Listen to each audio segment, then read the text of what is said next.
हकीम, first year student. आज हम chapter number 4 में एक इम्पॉर्टेंट टॉपिक समझाने वाले हैं। टॉपिक का नाम है मशीन क्या है, एफिशिएंसी क्या है और मैकेनिकल एडवांटेज क्या है। अभी हमने मशीन का नाम तो सुना है। मशीन एक ऐसा डिवाइस होता है जो कि हमारे काम को आसान करे। कुछ सादा मशीन होते हैं लेकिन वो हमारे काम के लिए बहुत अहम है।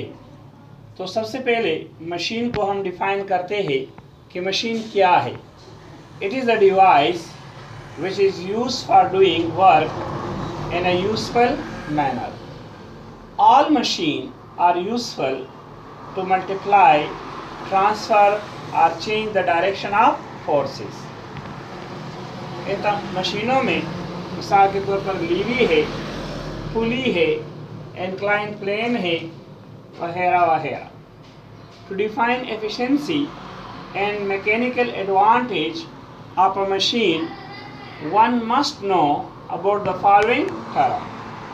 सबसे पहले इसमें टर्म है एफर्ट। कि एफर्ट क्या है? It is the force applied to a machine. It is denoted by P. Input क्या है?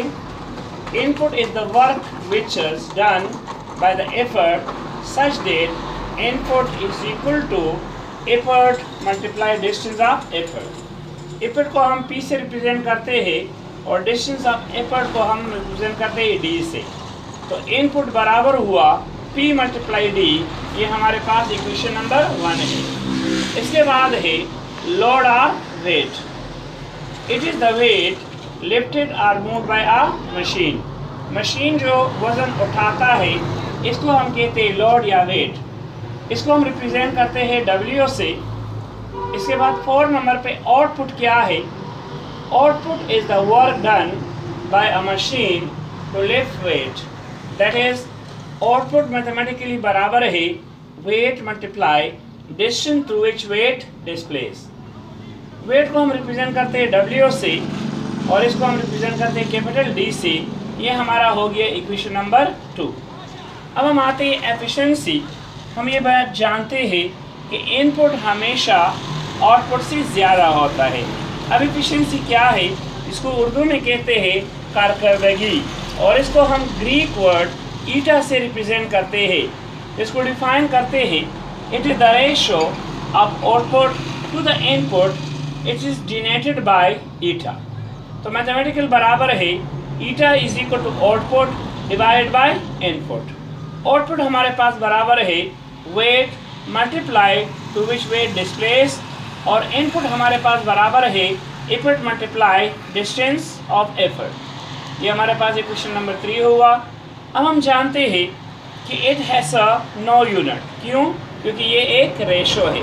So it has no unit because efficiency is the ratio of two same physical quantity. This can be expressed in percentage as.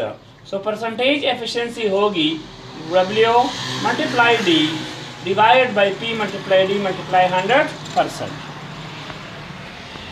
इसके बाद हम discuss करेंगे mechanical advantage.